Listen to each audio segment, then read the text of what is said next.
And like every other flight, you marvel at the miracle of a modern state of Israel, of how for 2,000 years we've longed and prayed and dreamt of this moment, and we can just get on a flight, and 10 hours from now, or 13 hours from now, we will be a Toshav in Ezrach Yisrael, which is a modern day miracle.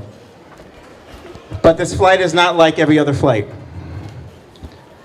And with what's happening in Israel, those who don't understand the Jewish nation's commitment and undeterred dedication and love for our homeland assume that this was not a given. Question whether or not this flight would actually happen. And not one of you canceled. And not one of you questioned the decision. And of course you have added butterflies. And of course you've heard stronger opinions voiced to you.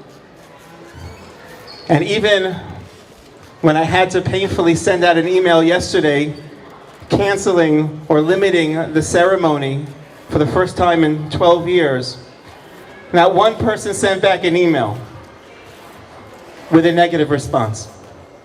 I was flooded with the most inspiring responses. And that's why today's unique.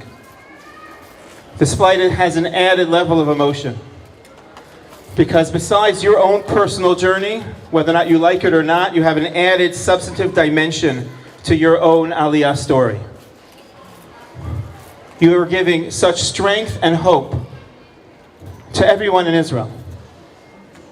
There's so many eyes on this flight that are just so inspired by your undeterred move. And you're also sending a very distinct message to the world that nothing will deter us from building our homeland.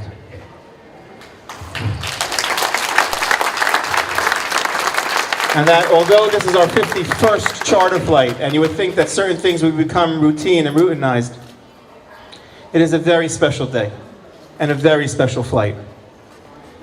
And when we heard the news that we had a limit almost to 50 people to be at Tel Aviv, Rav Lau called, Natan Sharansky called, Sofa Lamver called.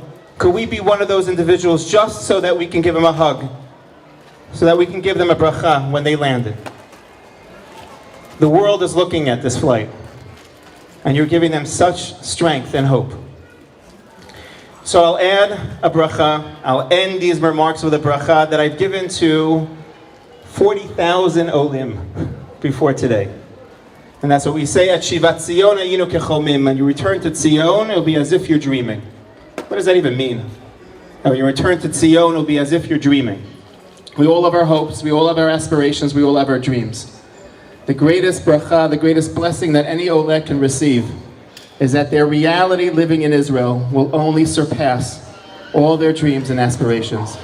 Mazal Tov, it is truly an honor to be part of your Aliyah journey. Mazal Tov on this special moment.